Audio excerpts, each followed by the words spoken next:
Thank you for coming out tonight. My name is Justice Amir Gaines with Providence Youth Student Movement's Queer Transformative Roots. Today we are here in honor of our trans loved ones who have lost their lives to anti-trans violence over the past year as part of Trans Day of Remembrance.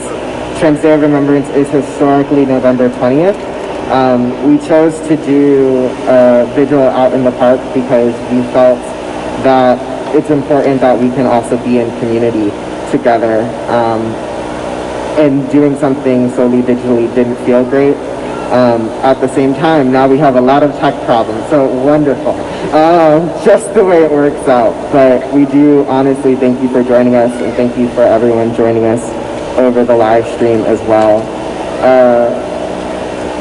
This is a really somber day, and it's a really hard event to put on every year. This year in particular, we've lost at least 37 folks.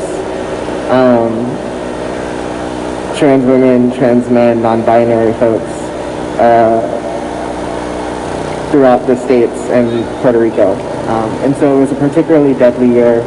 It's been the deadliest year recorded since we started recording not that long ago. And we also lost some incredible organizers and icons as well, including Monica Roberts, who was a Black trans woman who pushed the media and forced the media to recognize trans lives and trans deaths, starting Trans Riot as a online publication, and we lost her in early October.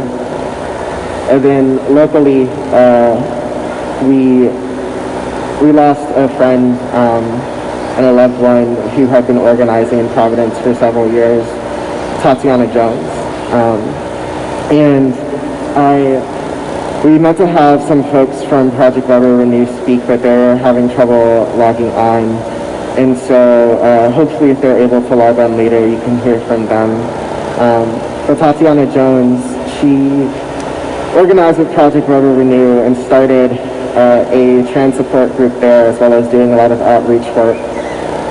And she created an environment where everyone felt loved and everyone felt home, including myself.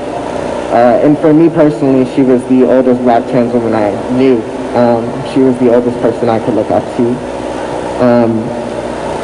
And so honoring her is something that I think is also necessary during this event. We don't have a super long program. We're going to have a couple of performances with you, talk a little bit about some resources, and then do a reading of the names. And for the reading of the names, we're going to be handing out some candles, and so we'll be doing that as the event goes on. But I really, really deeply appreciate all of you who decided and came out and showed up in person. Please do remember to social distance.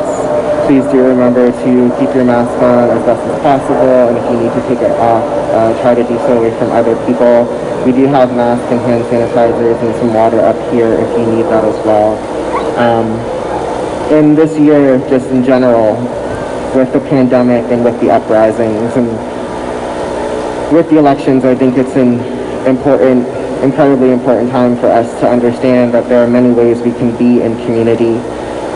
And we always have to be looking out and supporting our trans siblings, our trans neighbors who still are not getting the support that they need, and even amidst the chaos of this year, still are not given a break.